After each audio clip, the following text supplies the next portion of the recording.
ថ្ងៃហ្នឹងខ្ញុំមាន shader មួយចំនួនសម្រាប់បង្ហាញប្រាប់អ្នកទាំងអស់គ្នាដែលចង់លេងហើយមាន space PC ខ្សោយហើយចង់លេងដាក់ shader ដែរហ្នឹងមកតាមដានវីដេអូនេះត្រូវហើយខ្ញុំនឹងប្រាប់អ្នកទាំងអស់គ្នាថ្ងៃនេះខ្ញុំមាន shader មួយប្រភេទសម្រាប់ប្រាប់អ្នកទាំងអស់គ្នាដែលថាចង់លេង Minecraft ដាក់ shader ដែរតែកុំព្យូទ័ររៀងខ្សោយអញ្ចឹងចង់ដាក់ឲ្យវាស្អាតដែរតែខ្ញុំមាន shader មួយប្រភេទសម្រាប់បង្ហាញអ្នកទាំងអស់គ្នាដែលមើលទៅស្អាតមែនតើហើយកុំព្យូទ័រយើងខ្សោយក៏អាចលេងបានដែរអ្នកទាំងអស់គ្នាអាចមើល FPS ខ្ញុំបានគឺថាវាឡើងខ្ពស់មែនតើហើយកុំព្យូទ័រខ្ញុំខ្សោយទេតែខ្ញុំលេងបាន FPS ខ្ពស់ហើយ smooth ល្អទៀតទាំងអស់គ្នាshader នឹងទាំងអស់គ្នាអាចមើលបាននៅលើ screen នេះខ្ញុំមិនដឹងថាគេអានមិនទេអូខេហើយមួយទៀតខ្ញុំចង់បង្ហាញអ្នកទាំងអស់គ្នាមួយទៀតអានេះក៏នេះដែរទាំងអស់គ្នា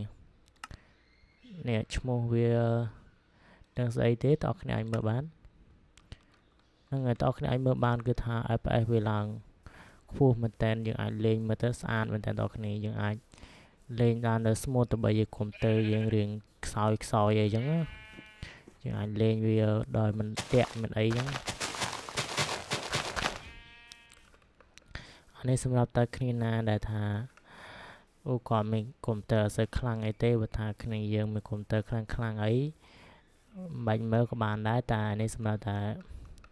អ្នកដែលថាមានកុំព្យូទ័រខ្សោយទេខ្ញុំ recommend តែអញ្ចឹងទេ